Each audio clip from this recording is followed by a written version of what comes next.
এরাও শত্রু, মুখোশের আড়ালে।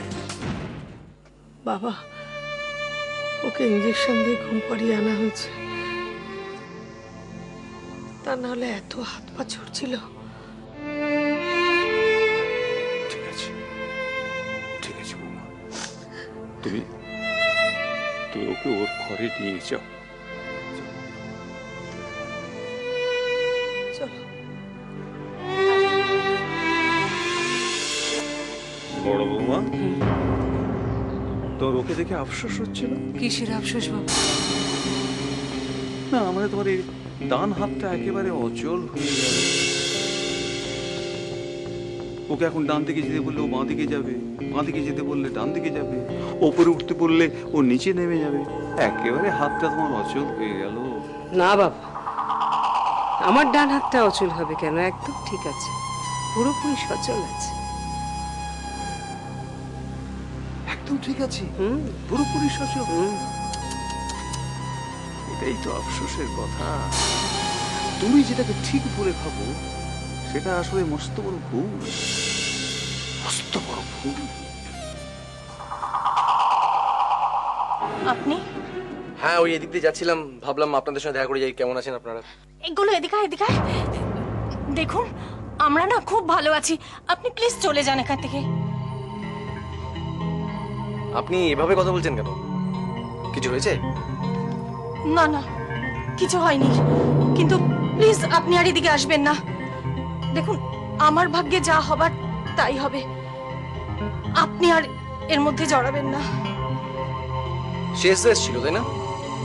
জানো তো পুলিশ আঙ্কেল, মাম্মা না খুব কাঁদছিল। আমার নতুন পাপ্পা মাম্মাকে খুব বকেছে। তুমি না আমার নতুন পাপ্পাকে বকে দিও, খুব দুষ্টু। বলু, সব সময় বড়দের কথার মধ্যে কথা। আমি বলেছি না, বড়রা যখন কথা বলবে তুমি তখন কথা বলবে না। যাও, ভেতরে যাও। ওকে কেন বকতে গেলেন? শেষদা নিশ্চয়ই আপনি কোনো খারাপ কথা বলেছে, হয়তো কোনো থ্রেট করেছে, তাই তো। যাকে আমি আপনাকে বলছি, শেষদা আপনার যা ক্ষতি করার করেছে, আর কোনো ক্ষতি করতে পারবে না। আমি জানি আপনি আমাকে বিশ্বাস করতে পারবেন না, ঠিকই, সেটা স্বাভাবিক, কিন্তু একটা রিকোয়েস্ট করছি আপনাকে, যদি সম্ভব হয় থানায় গিয়ে শেষদার নামে একটা রিপোর্ট করে আসুন, তারপরে দেখুন আমি কি করতে পারি। ওকে, আসছি।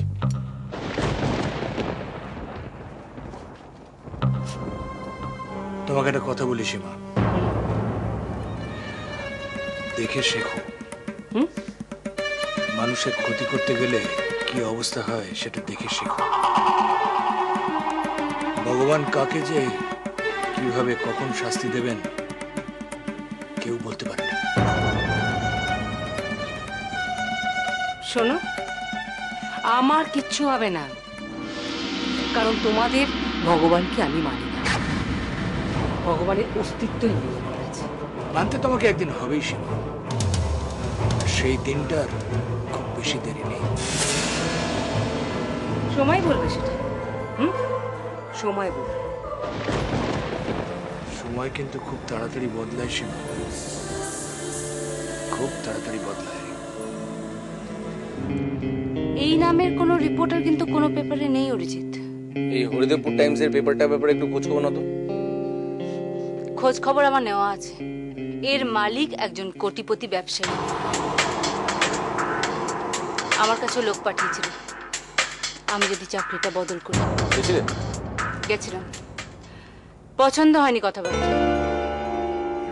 লোকটার খুব অহংকার, টাকার জোরে সবকিছু কিনতে চায়,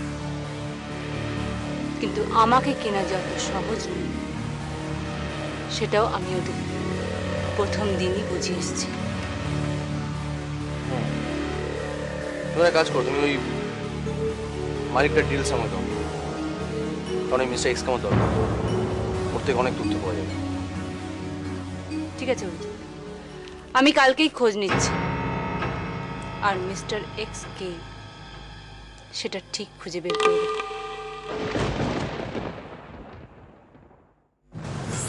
এরাও শত্রু, মুখোশের আড়ালে।